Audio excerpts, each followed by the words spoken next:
NIO Stock looks to be under the control of the shorts. And I talked about this heading into earnings. I said, maybe we see NIO sell off after earnings. Also, after NIO had their monthly delivery record from May, it sold off. It just seems to sell off every day. And there are different reasons you can throw out there. But I was looking at the fails to deliver for NIO and then also for Alibaba, because I was kind of curious about a couple of things, especially with a company like Alibaba that is very profitable, but seems to maybe be having some of the same issues or challenges from shorts and maybe even manipulative shorts using fake made up out of thin air shares to suppress stock price. The best representation we're likely to get of this, if it's happening, is probably depicted in these charts, which is why I like to pull them up and kind of track them. This is NIO, and I want to point two things out. The stock price for NIO, the yellow lines show the big move, and at the same time, the fails to deliver were very, very minimal.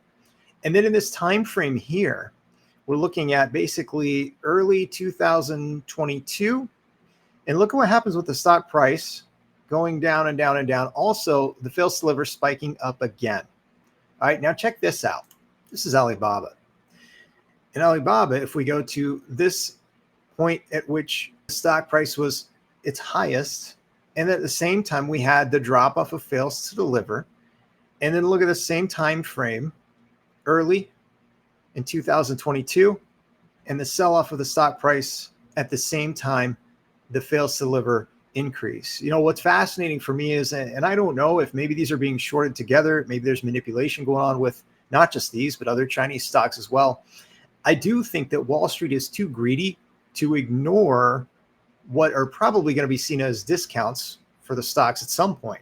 And so I'm just wondering when we'll see them kind of swing back over, because they're too short-sighted and short-termed with their view, in my mind, my opinion. At some point, I just see them coming back because they're going to want to make easy money intra-year. And I think the setup is there. I just don't know when. And so I'll just keep kind of tracking it, keeping an eye on it as I can. Also, I want to share this for those who don't know. This is Laser. He dropped a video over the weekend, and he talked about some of these things that now today he's tweeting about. And I thought it was kind of interesting. I've been following him for a little while. I like that he's pretty unbiased. So he'll sort of just call, okay, if it goes up, this is what I'm watching for. If it goes down, this is what I'm watching for. I like that unbiased approach, especially being that he's a short-term sort of reversal trader. I do believe he's long NIO over the long term. But so this is just interesting to see kind of some of this play out. I'll link his video in case you haven't seen it and want to check it out. Again, it's from the weekend. Just wanted to share it for those who maybe hadn't seen it. Here's the other thing. It's Tuesday, June 11th, as I record this. And usually we get insurance data registrations, and I do a video. I've been doing this for quite a while. But Jason, you shout out to him for sharing this. The insurance number will be delayed until tomorrow. So that would be Wednesday because of the Dragon Boat Festival, at least Wednesday here in the US. So I will probably do a video tomorrow on this once we get the data.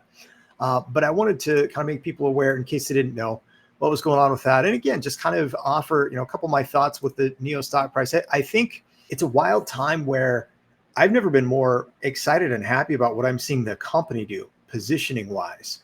But I also think we've never had more disconnect with the stock price and its movements relative to what the company is positioning to do. So I just think it's a wild and interesting time, not only to be alive, but to be in this play and to have a long-term view on it.